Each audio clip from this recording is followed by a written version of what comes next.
HMPV virus पुराना है, लेकिन इसे लेकर सतर्कता बरतना आवश्यक है। इस वायरस के जीनोम सीक्वेंसिंग की जाएगी ताकि यह पता चल सके कि इसमें कोई म्यूटेशन हुआ है या फिर नहीं। एम्स अस्पताल के निदेशक डॉक्टर प्रशांत जोशी ने इस वायरस को लेकर चिंता जताते हुए कहा कि हालांकि यह वायरस पुराना है, लेकिन जीनोम सीक्वेंसिंग के बाद ही यह स्पष्ट होगा कि इसमें कोई बदलाव हुआ है या नहीं।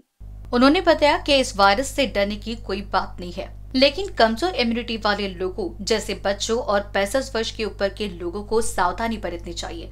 वे बोले कि जीनोम सीक्वेंसिंग के बाद यह स्पष्ट हो जाएगा कि कोई म्यूटेशन नहीं हुआ है, इसलिए घबराने की जरूरत नहीं है। यह वायरस एचएमपीवी है, जो आमतौर पर सर्दी, खांसी और बुखार के रूप में दिखता है। स्वास्थ्य विभाग के अनुसार नागरिकों को किसी भी प्रकार की अफवाहों से बचने की सलाह दी जाती है और सभी को गाइडलाइन का पालन करने के लिए कहा गया है। एनबीसी न्यूज के लिए रेश्मा राठौड़ की रिपोर्ट। जीनोमिक सिक्वेन्सिंगने आपल्याला कळेल की म्युटेशन झालं आहे की नाही, याची शक्यता खूप कमी आहे, कारण सध्या रुग्णांची संख्या खूप कमी आहे आणि त्यामुळे हे रूटीन व्हायरस वाटतो आहे इन्फेक्शन। फक्त आपल्याला काळजी घेणं आवश्यक आहे।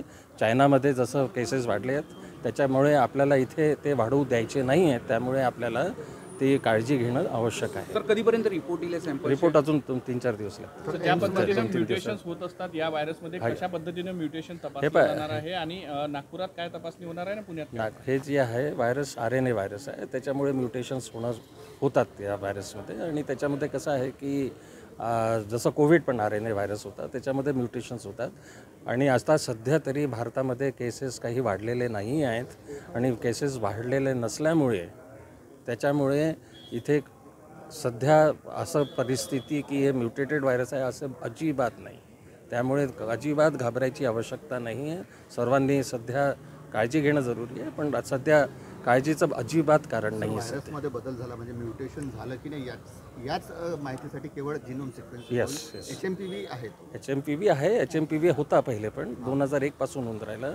जे आपले सर्दी खोकला आणि रेस्पिरेटरी इन्फेक्शन जे होतात ते एचएमपीवी व्हायरसमुळेच होतात। बरेचसे केसेस एचएमपीवी तर त्याच्यामध्ये माइल्ड केसेसच असतात आणि आता सध्या फक्त आपल्याला काळजी आहे की फक्त आपल्याला कन्फर्म करायचं आहे की तिकडचं की नेमका हा म्युटेशन आहे की नाही आहे, त्याच्याकरता आपल्याला होल जीनोमिक सिक्वेन्सिंग करणं आवश्यक आहे, पण अशी शक्यता खूप कमी वाटते। सर आतापर्यंत सगळ्यात जास्त यामध्ये लहान मुलांना झाल्याचं हे पाहायला मिळते आहे, त्यामुळे साधारण कोणत्या वयोगटाला जास्त धोका असतो सर? सेंटर इकडे हां, तर बेसिकली लहान मुलांमध्ये आणि जे एल्डरली लोक आहेत 65 वर्षाच्या वर त्यांच्यामध्ये आवश्यकता आहे काळजी घेणं आणि it is important that people who are immuno compromised immune system त्यांना काळजी घेणं जरुरी आहे। सध्या मी परत एकदा सांगतो की काळजी घेणं आवश्यक आहे, पण काळजीचं कारण नाही। There is no evidence to suggest that the virus is mutated और देर इज दिस इज हा जुना व्हायरस आहे आणि त्यामुळे काळजीचं कारण नाही सध्या आणि लोकांनी अजिबात घाबरू नये। Or set myself free. I want the best of both worlds, like electric and petrol. I'm a hybrid just like you, and it's high time we met. Introducing the Toyota Urban Cruiser Hyryder, the self-charging hybrid electric SUV.